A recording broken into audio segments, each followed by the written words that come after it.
So when it comes to vascular diseases, how are we going to clinch that diagnosis and figure out what's going on with our patients? Just as we've said with every single portion of this lecture, it's very important to be a diligent detective and really do a thorough history and chart review. So it's going to be important to look in our chart or ask our question to our patients, have you had any kind of aortic manipulation within the past 2 to 8 weeks? If so, we're really thinking about cholesterol emboli. How about a patient coming in with mental status changes and neurological abnormalities, or a history of having a diarrheal prodrome?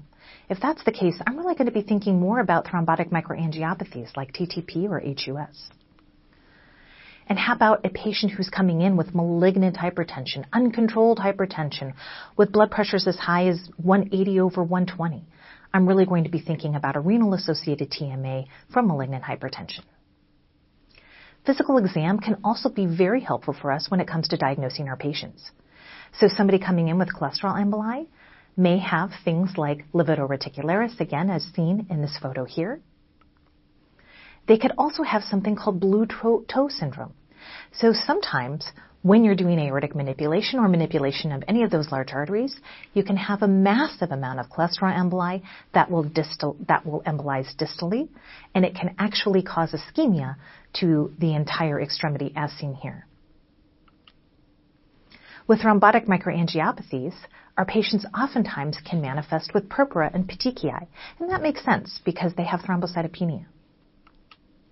And of course, with malignant hypertension, our patient will be coming in with very high blood pressures, typically with end organ damage, and blood pressures greater than 180 over 120.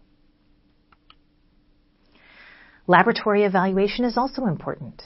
In cholesterol emboli syndrome, we can see things like low complements because complement is activated. We have recruitment of inflammatory cells into those vessels where the ischemia is happening. We can also, if we have the right time, we can see that peripheral eosinophilia, which can be very helpful. And then when we look at the urine analysis, it's typically bland, but if we're lucky enough, we can actually see a cholesterol crystal in there as well. Again, I want to underscore the importance here because looking at that urine, if I don't see muddy brown casts, as I would see in ATN, this is very helpful again to distinguish between the entity of radiocontrast exposure from ATN and renal atherembolic disease from cholesterol emboli. So for a laboratory evaluation for TMA, we can see things like thrombocytopenia, low platelets.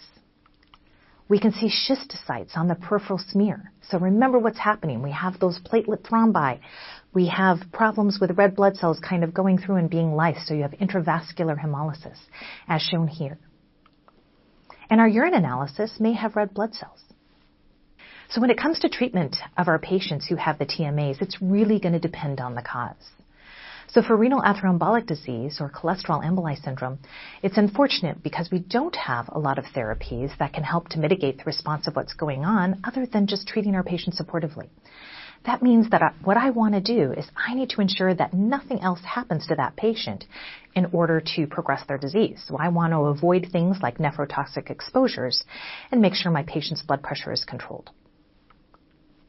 If my patient has vasculitis, then I'm really going to target that underlying cause or condition.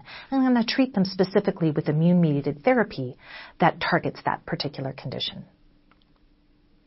For the thrombotic microangiopathies, again, it's going to be very dependent on the condition that's manifesting. If my patient has TTP, I'm going to do plasma exchange, where I can actually remove those autoantibodies that are affecting that ADAM-TS13 activity, so that von Willebrand factor can be cleaved. For Shiga toxin-associated HUS, that's the one, remember, we talked about with the diarrheal prodrome.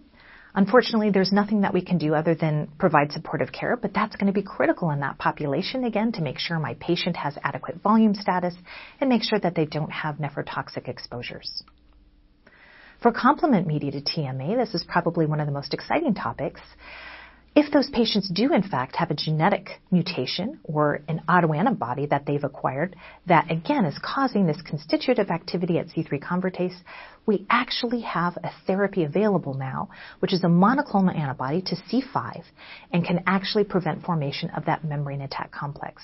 So it's pretty exciting, although I have to say it's very costly. And then finally, for drug-induced TMA, We simply remove the offending agent or the offending drug.